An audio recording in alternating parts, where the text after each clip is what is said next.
Where's the other Mary? Right here. Yeah, thank you. It's very, very nice. My testimonials for stress relief, I put it over my children's mouth. Really good. There is no break again. Right. There's a lot of jokes about these things right now. Well, I thought I would just maybe offer at the very end here today a couple things. One is a little bit of a tidbit on the business to give you kind of a high-level perspective of the business, maybe a perspective that you weren't expecting today. And the second is a little bit of product development, and meaning us, a little message for us. So whenever I travel, it's always important that people understand the company. I realize that, you know, we can talk about products and we can talk about comp plans and ingredients and things I just heard here are really spot on. You know, the product formula is very inspired engineering, the way the product is engineered. But more than anything, people don't often understand why the business works the way it does. A lot of people think it's a lottery mentality, or some people call it a pyramid scheme. Just so we all know, the legal definition of a pyramid scheme is when we pass money from person to person. That's a pyramid scheme. It's illegal. You guys have heard of those pyramid schemes where you mail money to somebody and they mail money to somebody. That's a pyramid scheme. It's illegal. I served as the president of the Multi-Level Marketing International Association. I got to see the industry from the top down. Got to see all the companies, got to visit them, got to see who's got mojo and who doesn't, and how many people exaggerate things and who tell the truth, and whose product is for real and whose is just, you know, a lot of hype and smoke and mirror. So when I talk to you, I talk to you from a very academic place when I talk about the industry, that nearly 50,000 people a day join the industry. This industry is here to stay. It's a very powerful industry. It's a word-of-mouth industry. The other industry is retail industry. There's nothing wrong with retail industry. It's when you take a product and you make it and you get a little piece of it, and they put it in a warehouse. That warehouse sends it to wholesalers. The wholesalers send it to retailers, and everybody takes a cut and you get a little bit yourself. What we do is we make the product, we try to source a superior exclusive product, and then what we do is we put it out there to you, and instead of paying all those middlemen, we just say, look, it all goes out to us. We get to share. There's no billboards, you're the billboard. There's no commercials on the radio, you're the commercial. There's no TV commercials, ads, you're the ads. See, so we just take all that money and we share it. It's actually a very clever concept when you really understand it. So what I did one day is I put myself in the shoes of somebody who might be sitting here who's a skeptic, who's saying, yeah, right, it works for them, show me the money, okay? And you know, I'm that guy at times. I like to see the facts, I do. So here's what I did. One day I took a film crew, and I'm going to reshoot this video between now and March 27th because we're going to air it fresh. I have a passion for making videos and movies and things like that. So I'm going to go back out and do it. And the name of this video that we did, and we're going to redo, it's called Residual Eyes. Residual Eyes. And it's the ability to see linear income versus residual income. And it's teaching you that intelligence. So the first thing we did when we filmed it, we filmed this in one day and edited it in the next day. That's just that's crazy stupid. But the message came out. Here's what we did. This was never to demean anybody who works to provide for their family or somebody who's contributing to society. It was never intended to be that. It was only intended for you to see the different types of ways to make money. Okay? Especially for the younger people that are here. Look, you know, we've read the statistics on unemployment, particularly with the kids that are coming out of college at that age at least. There's got to be something there for them to create. So here's what we did. We took a film crew. We took some, what do you call them? Disclaimers, liability, whatever you call them, sheets with us. Okay. Releases, thank you. I'm not any more rested right now than I was this morning, so I've been up all night. We've got these bonuses done finally. So we took these with us and we went to go interview the working class. And it was very interesting because they were all strangers and we had the film rolling and we just had to improvise each time. So the first place we went is to people who work on a time clock. I have worked on a time clock several times in my younger years. Anybody here work on a time clock before? Be honest. Okay, we know. So we interview them, get their permission. We say, hey, what do you like about this time clock, the hourly thing? What are the positives? I think there was 2 positives. You know, I'm not saying that's, I'm just saying there was 2. Anybody want to take a shot? People that leave early or come in late, it makes them accountable for not showing up. Yeah, exactly. Somebody else said They know they get paid. regular Steady. paycheck, Yeah. steady, predictable income. That was it. Thank you. That was quick. So then I asked the same people, what do you not like about a time clock? Anybody want to take a shot at that? There's 4 or 5 things. No free No time. freedom. No freedom. Somebody else is the boss. The boss. Micromanagement. Micromanagement. Limited income. Limited income. No future. You guys are nailing it. Woo. Some people here have worked on a time clock. Why wasn't I here with the cameras? But that was it, guys. You heard it. One lady just put it perfectly. If I leave down the street 3 blocks to my daughter's elementary school to go see her play, A, I don't get paid. B, I'll probably get fired just for not being, you know, shuffled in and shuffled out the way they want me to be. So if you snooze, you lose on the hourly side, and that was the pros and cons. But again, praise to these people who work and provide, for sure. So the second place we did, we were in a motorhome. We took the motorhome on the other side of town to the corporate side, and we pull up to the crosswalk and the signal, and you see them all walking like ducks, you know, together in packs of 4, packs of 6, going to lunch, and they're dressed nice. And so we sat down at one of them just to lunch and just said, hey, can we buy your lunch if you'll do these interviews? And of course they felt cool. So we asked them, what do you like about working corporate with a salary now? What do you think they said? Anybody want to take a shot? What they like working corporate? Steady paycheck. Steady pay. Steady paycheck. Prestige. Prestige, yes, for sure. Power, freedom. Power, freedom. There's a little more freedom. They look good. They look. That was it. What I'm saying, I like to dress up nice. That was never me, by the way. I've never laid my clothes out the night before unless it was a baseball uniform. Truly. Let me see what are the things they like. Oh, one guy says, you know what? I like the salary because this company thinks I'm worth $42K a year. You know, and I hear stuff like that. They like the social side of it, where they email each other, where are we going to lunch today? You know, that kind of stuff. And they like the benefits. I didn't hear benefits. Some of them have benefits. That was about it. So then I asked the same people, what do you not like about a corporate environment? Woo. Anybody want to take a shot at that? Office Office They work more? Who said that? Politics. Yeah. That was the number 1 answer. Yeah. Politics. One person could be working their tail off and people make fun of him, while the other one's got his nose right up the boss's you-know-what, getting promotions and higher pay. That it wasn't really a level playing field for people. That was the number 1 answer. Job security was number 2. And a man in his late 40s, early 50s said, I've been with this company for 22 years, climbing that corporate ladder. They hired somebody half my age for half my pay.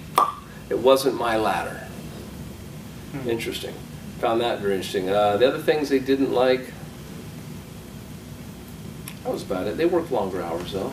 So then I got to live out my personal fantasy in the business world, and that was I got to go to the American dreamers, the people who own the businesses in the community. Now, when I was a small boy, a couple blocks down the road, there was an Asian family that owned a dry cleaners, and I used to think they were the coolest, luckiest people in the world because they owned the whole dry cleaning place, you know, and they drove a Mercedes, and I just remember thinking, man, as a kid, oh, I wish I owned a dry cleaners. You know, it's just weird how you develop your worldviews as a young child. So the first place we went to was a dry cleaners. Thought this will be fun, and I'm always true to my little instincts, and so I went in and I asked them, how much did it cost to start your dry cleaning? And they said, oh, roughly 400 grand. Ooh. How many pieces of clothing a day do you have to do to break even? About 150 to 200 pieces a day. And I went, and I'm in this chemically laden, hot environment thinking, I could probably do that for a half a day, but for a career? Are you kidding me? And I was sitting there going, oh my gosh, I think you guys are my new heroes, you know? Good luck to you, thank you. So we went to the pizza parlor. How many pizzas a day? You know, they had burger stand. We filmed the burgers being flipped, literally. How many burgers a day? 400 to break even. Went to the donut shop, 50 cents a donut roughly. How many donuts a day? 1,000. Went to the coffee shop and said, how many cups of coffee? And the guy said, oh, about 100. I think he drank 92 of them. Okay? But I was getting a perspective of what it really takes to be that dreamer that we all think, oh, is the ultimate. And don't get me wrong, I mean, some people love what they're doing. I acknowledge that too. But it's not as easy and as glamorous as it looks from the outside. So we ended up at a gas and go station. How much did it cost for you to start this gas and go? He said, roughly $1 million. Break that down for me, I said. Well, the land, then the engineering and the permits, the building, the gas pumps, you know, the signs, the electronics, the cookers, the poppers, the brewers, the freezers, office equipment, you know. And he says, finally, I had to get my inventory. So I'm looking at a gas and go inventory. What do you see in your own mind? Be frank. A ton of stuff. A ton of stuff, but be specific. Junk food. Think chips. What do you smell? Grease. Grease. Hot dogs, right. Right, you got it. You're at the cash register. What's up here?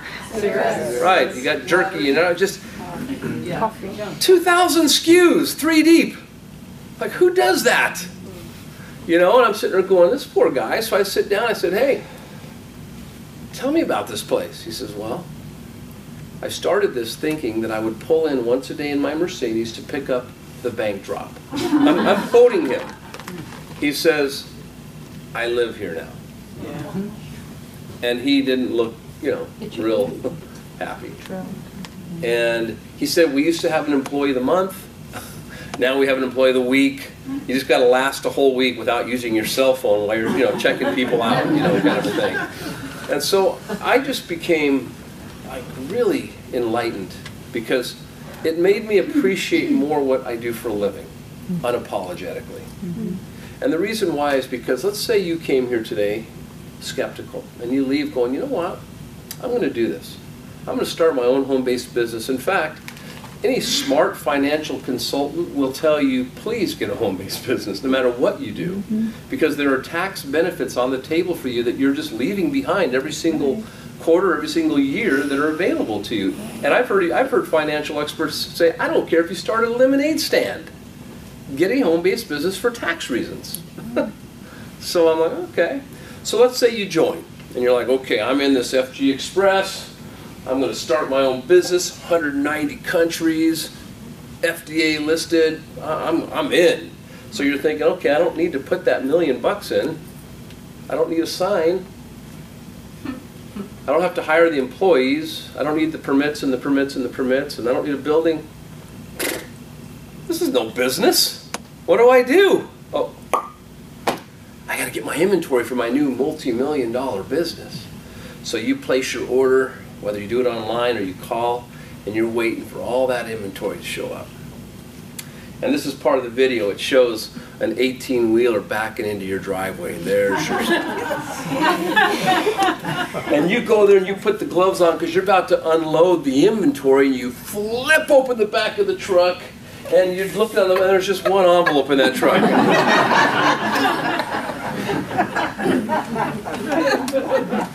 So you get the envelope and you're like, what the?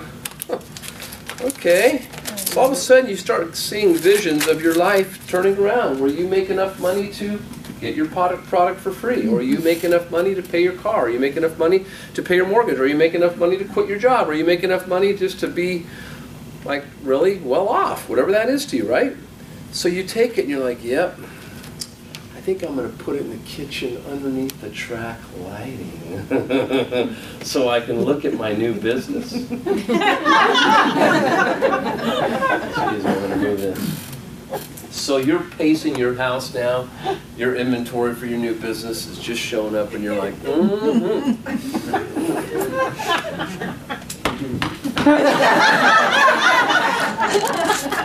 And you know, all the doubters are now silenced because of you. And you're looking at this going, yep, I've got my own business now. People said I'd go nowhere in life. Look at me now. So 10 days pass, and you're looking at it going, huh, okay, better get to work. I haven't done anything yet. You know, because this is work, guys. That's one thing we got to get clear about. This is work. Okay, you do work, but you should love your work. That's the point. Okay, it's not work if you love it. So you finally go a couple weeks and it still hasn't moved. All of a sudden, 3 weeks pass and you're going, oh, stress. I cannot, and then you look in the mirror and you say, I must have sucker written across my forehead. I can't believe I bought that FDA listed medical device. I'm a sucker. And then, literally a month passes and people are like, oh, man, that was way too hard. I think I'm going to quit. So they'll get their product out and they'll have a pity party and they'll open it up and just kind of, and they'll put one on. And the crazy thing is, guys, they're still in business. That's the funniest part. You realize if I go to the Gas and Go guy and I say, hey, I'm a consultant. I got an idea for your Gas and Go. Eat all your product. He would kick me out the door, right? Because in traditional business, your product, your inventory is gold. It is your lifeblood. Here, you can sell it, use it, give it to charity, do something special with it, whatever you want. The computer doesn't care. But when a lot of people do a little, already we've seen 40,000 people come in just a matter of a few months. Just boom, who are ready to go. And guys, we're just top of the first inning. We launch in 90 days. So you can imagine in 2 years from now, if we stay on this track, it's roughly 2 million people in 2 years. If we stay on this track right now that we're on. Yes. What do you exactly mean by the launch? Like, what's that going to entail? The launch is in Las Vegas, where we just formalize like everything. Like, there's a lot of things that we're developing to make this like perfect for the world. We're not there yet, but by then the goal is to have phase 1 ready for the world to rock and roll. So it's kind of a celebration, training platform, recognition platform, all kinds of announcements, etc. Okay. So what I'm trying to, yes, ma'am. So this is the grand opening for the strips for the world. Yes. So And how there will long be. have they actually been out? Like, I know it's not open yet, but... Well, we did a soft launch at the beginning of 2013, but I'd say we got heavily into it about June is when it started, like heavily launched, starting its launch program. So it's now in full speed now. It's really something special, guys. So, and we're, in Las Vegas, it'll probably be a crowd. And I'd say the only crowd that'll rival this crowd in Vegas is the Olympics. Really? Because everyone in the world's going to be in one place. It'll be very unusual and very historic. Yes? So was your first number 1? That other, you start 1, 2, 3, 4, 5, 6? Yes. Do you have any idea where we're up to now? Of distributors? Yes. Roughly 40,000. Yeah. Yeah, and just what happens, guys, is like a couple hundred people a week join, and then 500 a week, and then 1,000 a week, and now 2,500 a week, approaching 4,000 a week by February probably. I mean, that's how it goes, guys. If we do our jobs right, then it exponentially grows, and then we hit a point what's called critical mass when you just kind of let go, and it's crazy. So that's what we're working for. But the reason I shared that story of residual eyes with you folks here is so that every one of you in the room could relate to the intelligence of this model. You wonder why 50,000 people a day join this industry? Now you know. If I were to give you an example of traditional business and how it works, let's say you went and saw a movie that you really, really liked. I went and saw, it's probably more of a guy's movie, but I went and saw The Anchorman, and I kind of laughed at some of the parts. It was pretty funny. And but if I went and told my friends, go see Anchorman, there's some funny parts in there you'll really like. And what if Cinemark were to send me a check every time I sent people to go see it? That's what we do here. That's how we do it. We just keep track. We have very sophisticated software that just keeps track and compresses and pays every single week. How many people here have gotten a check from FGX Express? Okay, so about a quarter of the room. All right. So this morning I said to you that I've only seen this industry work, and I knock on wood and hope that continues to be the case. I've only seen it work, guys. So that's the intelligence behind what we do. So if you want to do it part-time. Do it 4 hours a week. Do it 14 hours a week. Do it 40 hours a week. Do it 104 hours a week. Whatever your likings are, there's no right or wrong answer. Just go after it and do it and make that time efficient. In closing, well, before I share my final thought, I would say those of you who really want to experience this company in stereo, come to Vegas. Plan on it. It'll be fun for one. It'll be educational. It'll definitely be inspirational, you know, and you'll be able to see it all in just vivid color there for you to experience as a whole. One of the things also that you'll get is, I believe Dr. Kim is going to be there, the actual maker of the product. All the doctors are going to be there, all these people from all over the world, and there'll be lots of secrets shared there. But even the launch, it's just basically day one, guys. In 3 months, day one begins for this company. So anything you earn tickets too. Yeah, you can earn tickets, yeah, if you do certain things.